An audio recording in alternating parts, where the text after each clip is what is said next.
It's Mosiah chapter 7. It came to pass that after King Mosiah had continual peace for the space of 3 years, he was desirous to know concerning the people who went up to dwell in the land of Lehi, NEPHI, or in the city of Lehi, NEPHI. For his people had heard nothing from them from the time that they left the land of Zarahemla, wherefore they wearied him with their teasing. And it came to pass that the king Mosiah granted 16 of their strong men might go up to the land of Lehi Nephi to inquire concerning their brethren. And it came to pass that on the morrow they started to go up, having with them one Ammon, he being a strong and mighty man and a descendant of Zarahemla,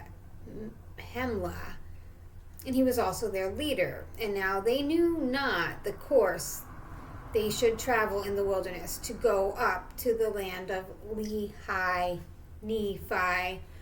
Therefore they wandered many days in the wilderness, even 40 days did they wander. And when they had wandered 40 days, they came to a hill which is on the north of the land Shiloh, and there they pitched their tents. And Ammon took 3 of his brethren, and their names were Amaleki, Helam, and Hem. And they went down into the land of Nephi. And behold, they met the king of the people who were in the land of Nephi and in the land of Shiloh. And there they were surrounded by the king's guard, and were taken and were bound and committed to prison. And it came to pass, when they had been in prison 2 days, they were again brought before the king, and their bands were loosed, and they stood before the king, and were permitted, or rather commanded, that they should answer the questions which he should ask them. And he said unto them, Behold, I am Limhi, the son of Noah, who was the son of Zeniph, who came out of the land of Zarahemla to inherit this land, which was the land of their fathers, who was made a king by the voice of the people. And now I desire to know the cause whereby you were so bold as to come near the walls of the city, when I myself was with my guards without the gate. And now for this cause have I suffered that ye should be preserved, that I might inquire of you, or else I should have caused that my guards should have put you to death. You are permitted to speak. And now when Ammon saw that he was permitted to speak, he went forth and bowed himself before the king. Rising again, he said, O king, I am very thankful before God this day that I am yet alive and permitted to speak, and with endeavor to speak with boldness. For I am assured that if ye had known me, ye would have not suffered that I should have worn these bands. For I am Ammon, and I am a descendant of Zarahemla, and have come up out of the land of Zarahemla, whom Zeniph brought up out of that land.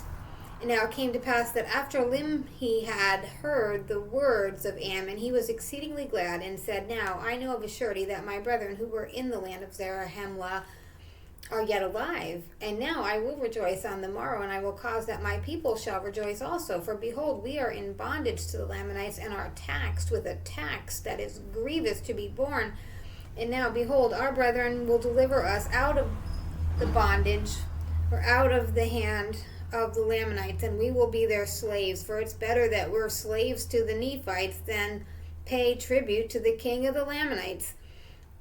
And now King Limhi commanded his guards that they should no more bind Ammon or his brethren, because that they should go to the hill which was in the north of Shiloh, and bring their brethren into the city, that thereby they might eat and drink and rest themselves from the labors of their journey. For they had suffered many things, and suffered hunger, thirst, and fatigue.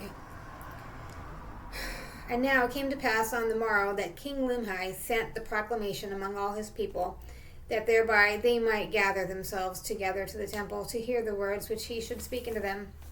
And it came to pass that when they had gathered themselves together, that he spake unto them in this wise, saying, O ye my people, lift up your heads and be comforted. For behold, the time is at hand. It is not far distant when we shall no longer be in subjection to our enemies. Notwithstanding our many struggles which have been in vain, yet I trust there remaineth an effectual struggle to be made. Therefore lift up your heads and rejoice. Put your trust in God who was the God of Abraham, Isaac, and Jacob, and also the God who brought the children of Israel out of the land of Egypt, and caused that they should walk through the Red Sea on dry ground, and fed them with manna, that they might not perish in the wilderness. And many more things did he do for them. And again, the same God has brought our fathers out of the land of Jerusalem, and has kept and preserved his people even until now. And behold, it is because of our iniquities and abominations that he has brought us into bondage.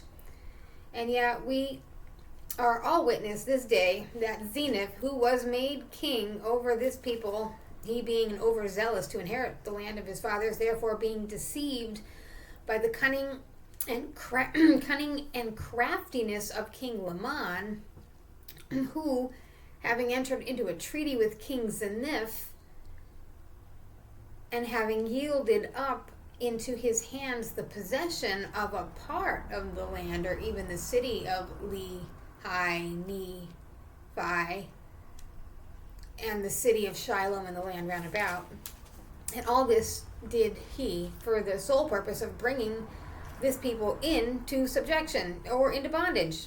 And behold, we are at this time do pay tribute to the king of the lamanites to the amount of 1/2 of our corn and barley, and even our grain of every kind, 1/2 of the increase of our flocks and of our herds, and even 1/2 of all we have or possess. The king of the Lamanites does exact of us, or our lives. And now, is this not grievous to be borne? And is not this our affliction great? Now behold, how great reason we have to mourn. Yea, I say unto you, great are the reasons which we have to mourn. For behold, how many of our brethren have been slain, and their blood have been spilt in vain, all because of this iniquity. For if this people had not fallen into transgression, the Lord would have not suffered that this great evil should come upon them. But behold, they would not hearken unto his words. There arose contentions among them, even so much that they did shed blood among themselves. And a prophet of the Lord have they slain, yea, a chosen man of God, who told them of their wickedness and abominations, and prophesied of many things which are to come. Yea, even the coming of Christ. And because he said unto them that Christ was the God, the Father of all things, and said that he should take upon him the image of a man, and it should be the image after which man was created in the beginning.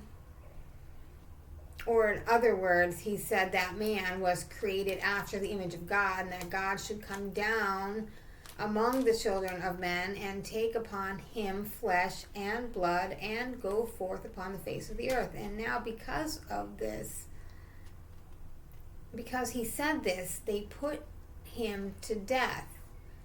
And many more things did they do, because which brought down on the wrath of God upon them. Therefore, who wondereth that they are in bondage, and that they are smitten with sore afflictions? For behold, the Lord hath said, I will not succour my people in the day of their transgression, but I will hedge up the ways that they prosper not, that their doings shall be as a stumbling block before them. And again he said, if my people shall sow filthiness, they shall reap the chaff thereof in the whirlwind, and the effect thereof is poison. And again he saith, if my people shall sow filthiness, they shall reap the east wind, which bringeth immediate destruction. And now behold, the promise of the Lord is fulfilled, and ye are smitten and afflicted. But if ye will turn to the Lord with full purpose of heart, and put your trust in him, and serve him with all diligence of mind, if ye do this, he will, according to his own will and pleasure, deliver you out of bondage.